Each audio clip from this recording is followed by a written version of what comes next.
dumi-dumi naman dito. Hoy, magwalis ka nga. Nay, parang masama po yung pakiramdam ko. Wala akong pake. Dumadahilan ka na naman ha. Oh, magwalis ka. Sige po. Oh, magpunas ka din dyan ha. Nay, lumalala po yung sakit na nararamdaman ko. Aba, galing mo din umarte no? Bilisan mo dyan, marami pa akong papagawa sa'yo. Best Actor? Anak? Anak? Anak? A few moments later. Ikinalulungkot ko pero malala na ang sakit sa puso ng anak nyo. Hindi ko po alam, Dok. Sorry, anak. Kailangan na natin tong palitan sa lalong madaling panahon. Gawin niyo po lahat, Dok. Kailangan natin na magdodonate ng puso. Ako na pong bahala.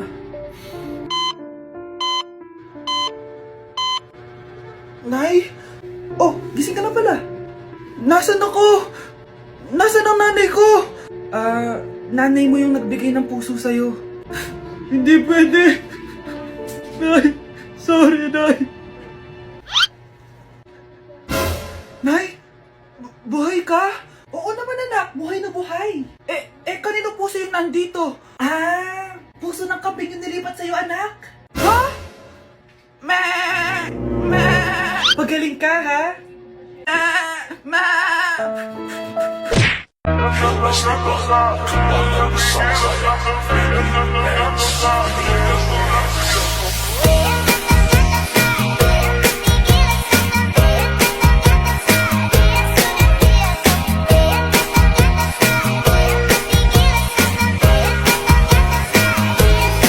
Hoy, Mare! Pinagkakarat mo daw na buntis anak ko? Totoo naman eh. Tignan mo nga yung tiyan niya, alaki.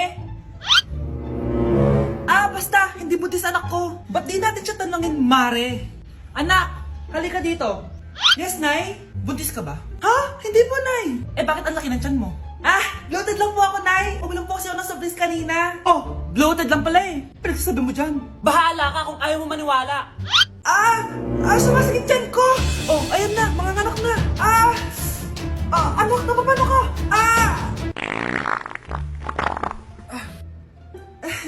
Baho! Ang sakit!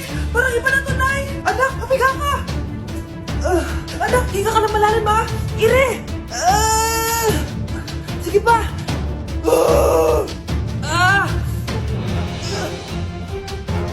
Baby! Sorry, Nay. Tinago ko sa'yo na buntis ako. Okay lang, anak. Pero sinong tatay nito? Ang tatay ng anak ko ay ang anak ni tita. Oh, anak mo pala may gawa nito? Asa na yun?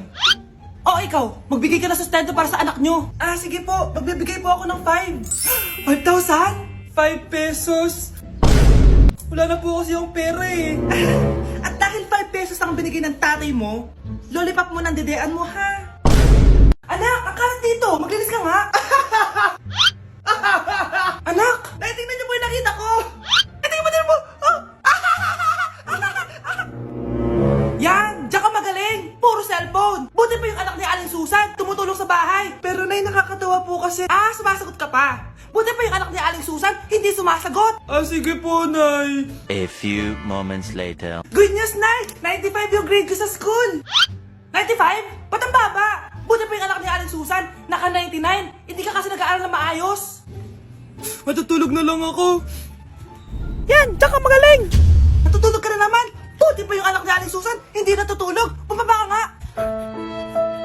Kakain na lang ako. Yan, kumakain ka na naman. Wala ka lang ginawa kundi kumain. Buti pa yung anak... Tama na. Sumasagot ka pang bata ka, ha? Buti pa yung... Buti pa si Aling Susan, masarap magluto ng ulam. Ikaw, itlog lang, wala pang lasa. Nagre-reklamo ka pa sa 95 good grades? Ikaw, ano nakuha mo ng high school? Sige ka, pakita mo sa akin. Buti pa si Aling Susan, hindi mapanakit! Ikaw, mapanakit! Ay, nagugutom ako. Anong pwedeng kainin dito? Ayun, may tinapay. Yes! Wait lang, may palaman ba dito? Ba't wala? Nasaan ba yung palaman na yun? Nay! Yes, anak? Nasaan po yung margarine na binili nyo? Yung margarine? Nandyan lang yan sa lamesa. Eto ba? Ba't ganito to? Ba't naiba yung pangalan? Ay, buksan ko na nga. Lo, ba't ganun? Ba't medyo basa?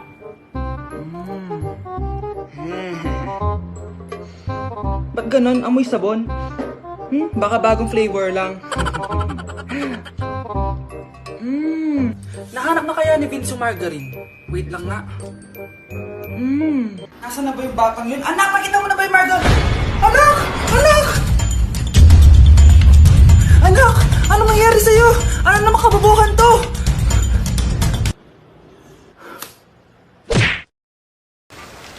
Kahit malakas ang ulan, wala pa ding suspension. Wala pa ding suspension? O anak, pumasok ka na. Ayoko, Nay. Magsususpend din naman. Ang tamad mo talaga. Kaya ka bumabagsak eh. Pumasok ka na. Sige na nga, papasok na ako. Oh, be, napatawag ka. Lakas ng ulan, be. Papasok ka ba? Wala pa suspension, di ba? Huwag na natin hintayin mag-suspend, be. Huwag na tayo pumasok. Oo, sige, be. Huwag na tayo pumasok. Hindi na naman papasok mga teacher natin. Walang papasok, ha? Oo, be. Huwag na tayo pumasok. Hello, pre. Nasaan na kayo? Papunta na ako ng classroom. Nasa bahay kami, pre. Anong ginagawa mo dyan? Ha? Bakit nasa bahay kayo? Di ka ba updated? Suspended na daw yung klase. Basa-basa ka kasi. Bakit kayo lang nag-suspend? Nakapag-swimming na ako dito, oh! Good morning, class. Nasaan yung mga estudyante ko? Alis na nga ako. Present po, ma'am. Ano po lesson natin today, ma'am? Patahimikin mo na ako! Diba binagsak mo ako dati, ma'am? Ako naman ang magpapabagsak sa'yo ngayon. Lumayo ka! Okay po, ma'am. Hoy, ikaw! Tumawag teacher mo sa akin! Bagsak ka na naman? Anay, kasi ayoko na marinig! Simula ngayon, bawal ka nang gumala at mag-cellphone! Hindi pwede to. Anong gagawin ko? Aray! Sakit ng pagkaramdam ko! Magpahinga ka na, anak! Bipilit kita ng Chicken Joy! Sige po, Nay! Effective yung plano ko, ah. A few moments later. Anak! Ayan, please, please! Oh, nagsiselbong ka na? Okay ka na, no? Maglinis ka na doon sa baba! Ang sakit! Ang sakit talaga ng pagramdam ko! Aba, teka! Huwag mo ako niloloko, ha? Magbihis ka na! Pupunta tayo sa doktor! Anay! Tara na! Hello, Doc! Ipapa-check up ko po tong anak ko. Sige, pasok kayo! Ano po nangyari sa kanya? Kasi Doc, palaging may masakit sa kanya. Totoo ba to, Doc? O kunwari niya lang para di siya mautusan? Tignan natin. May malalang sakit yung anak mo! Ha? Mamamatay na siya? Di ka magiging okay, ma'am, ha? Meron akong gamot dito, ma'am. Last stock na lang to. Ipainom mo na. Effective yan, ha? Iinumin ko na, Nay, ha? Ayan, Nay. Okay na pakiramdam ko. Ayan, huliin niyo na yan. Anong mangyayari? Isa siyang peking doktor. Kaya ikukulong na namin siya. Ha? Ay, anak, ano nangyayari sa'yo? Ay, expired na pala yung gamot. Walang iya ka. New Year na? Magbabago na talaga ako. Hindi na ako magagalit. Mga anak, kain na tayo. Teka lang, nasan yung kanin? Nay, huwag kang magagalit sa akin. Di pa lang nakapagsaing. Ano? Oh, kalma ka lang. Huwag kang magagalit. Sige anak, magsaing ka na. Sige po, Nay. Nay, naputol ko yung hanger mo. Oh, kumalma ka. Huwag ka papadala sa emotion mo. Okay lang yan, anak. Bibili lang ako ng bago. Sige po, Nay. Ang weird naman niya. Hindi siya nagagalit. Nay, kumuha ako ng 1,000 sa wallet mo. Ayaw mo kasi akong bigyan ng pera eh. Oh, relax ka lang. Pera lang yan. Huwag ka magalit. Sige anak, mag-shopping ka lang. Go! Yes, easy money. Mga anak, matulog na tayo. Ikaw, ano gusto mo? Nay, kailangan ko pala ng one whole sheet bukas tapos ng glue. Kung kailan gabi na? Oh, relax ka lang. Anak mo yan. Bilan mo na siya.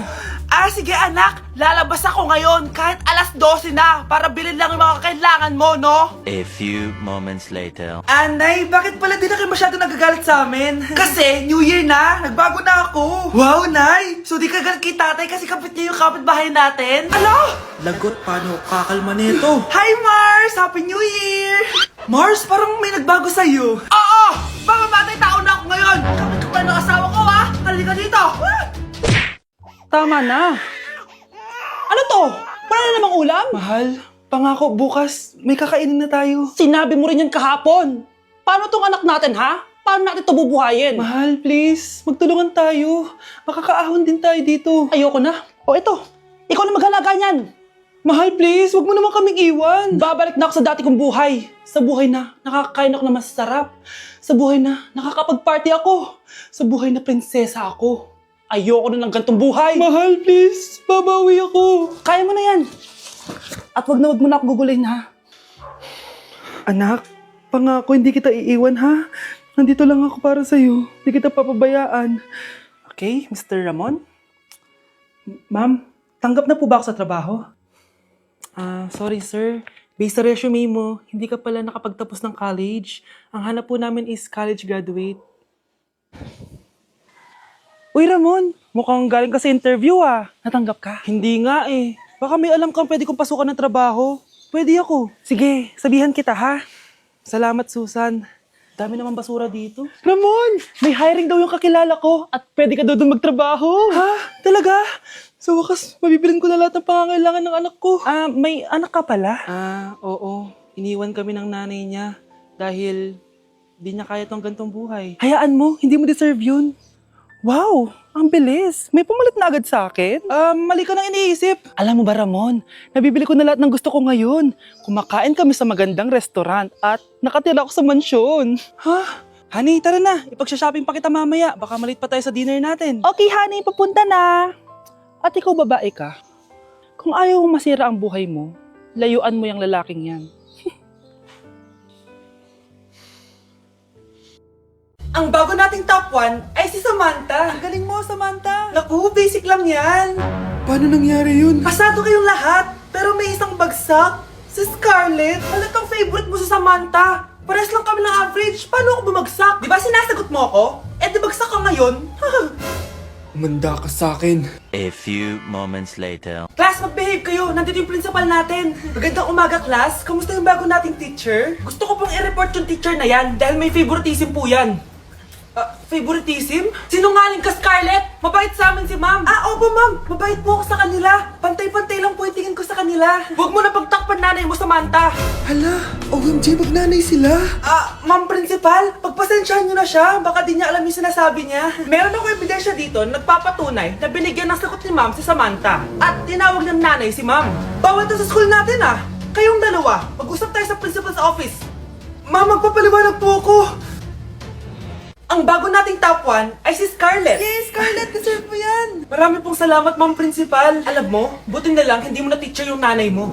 Anong sabi mo? Hindi mo ba alam na magkapatid kayo ni Samantha? Iisa lang kayo ng nanay.